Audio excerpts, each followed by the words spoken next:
9-si zaboniyalar. Endi jahannam qo'riqchilari. Astagfirullah.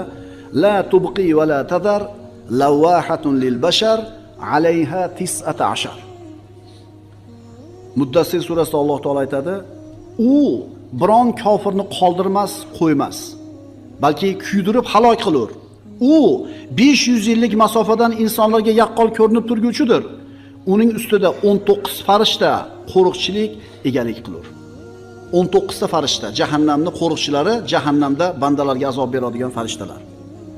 Zaboniyalarning, mana shu jahannam farishtalarining boshlig'i Molik deb ataladi. Do'zaxga tushganlarni mana shu azobga chidamasdan ana shu farishtaga nido qilganligi haqida Qur'onda xabar keladi. Do'zaxga tushdi, azob qattiq bo'lib ketdi.